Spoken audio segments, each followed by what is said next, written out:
Okay, so I've been putting up all of these paintings of my art, and I wanted to explain what actually goes into them because I feel like people just see the painting and they're like, oh yeah, whatever, all right, that's the price. I want to go ahead and give you an idea of exactly what goes into it because sometimes it takes weeks and months of work that goes into these. So real short, it always starts off as something like a sketch. So here we go, there's a tracing paper, and you'll see, just now when I do tracing paper, these are traces of the finished product that I did. Sometimes I'll rework an image and rework it until finally I feel like I've got the perfect layout and balance and scheme of everything that I want, even if it's just one small detail in that. Sometimes I'll rework it until I've got it. So that's why I use that. And sometimes it turns into something like this. Just a simple black and white ink. These things are fast. Then you can add some color, and then all of a sudden it becomes something more.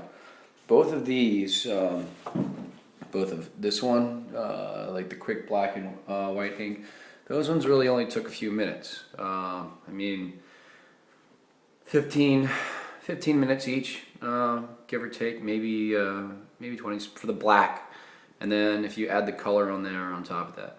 But it's not just that one particular painting.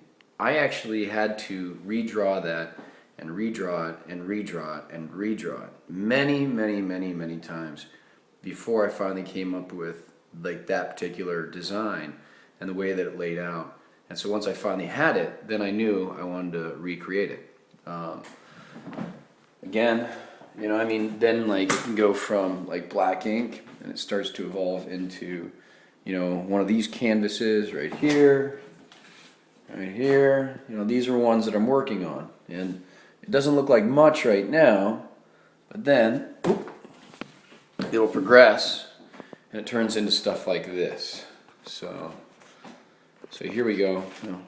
I know there's a lot going on, but this is part of like the big painting. I'll put some pictures up so you can see there's not a lot of detail. It's kind of loose. It's kind of junky, but there was also days and days and days where I took just drawing each of those individual canvases. Once I was done drawing each canvas and made sure that every single piece fit right in the right way and I felt that it had meaning and purpose, then I went ahead and, I'm getting text messages and those.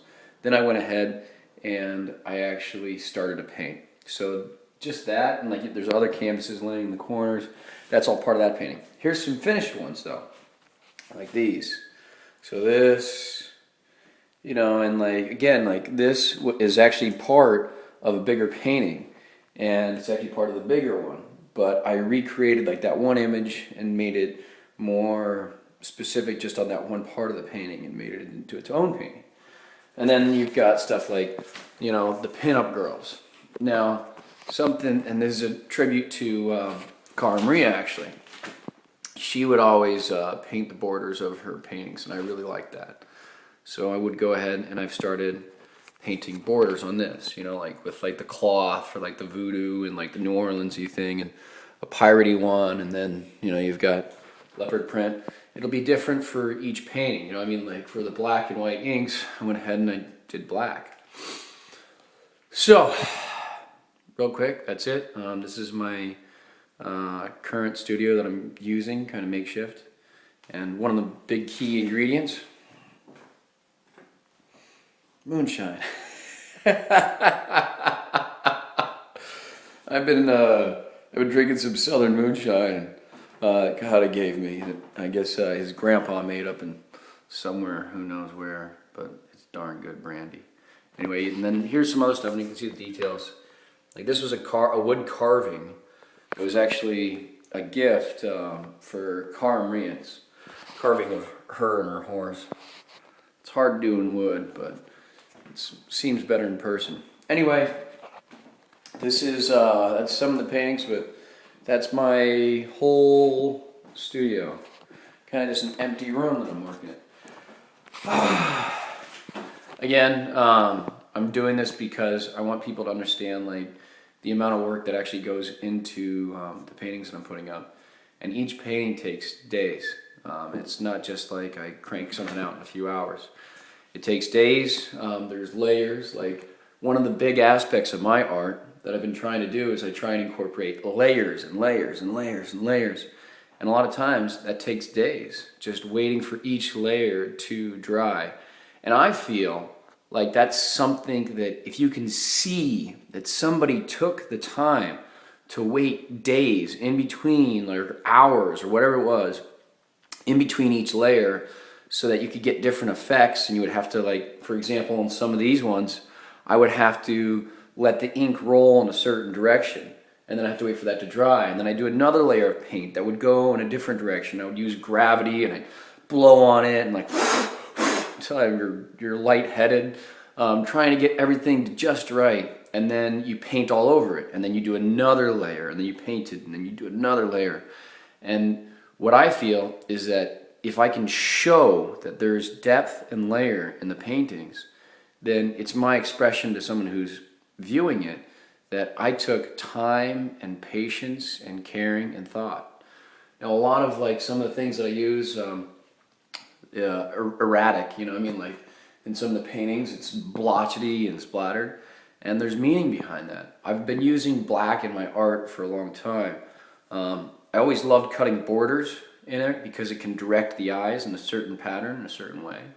And a lot of times I use black as a symbol of death. Not in a negative way, not in a negative connotation, but just kind of this acceptance of the idea of recreation. You know, I mean, in a forest, all the leaves drop, turns into soil, turns into all that good stuff that creates food for the new trees and comes back up. You know, our bodies turn into worm food at some point in time.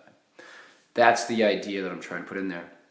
And a lot of when I put the black, when it's erratic and painted in there and thrown, you can't really always control exactly what's happening there. And that's what I'm trying to say with, like, the black erratic patterns and whatnot, and going out of control.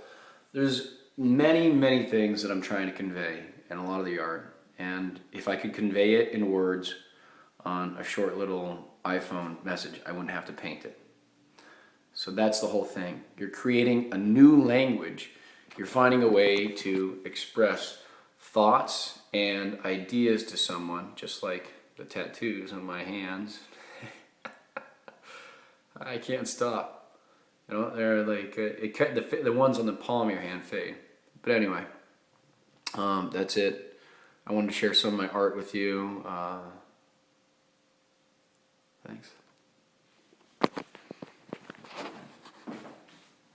Oh, and check out the pictures online on the Facebook page. I'll put them up. Best place to find them. You can see them closer.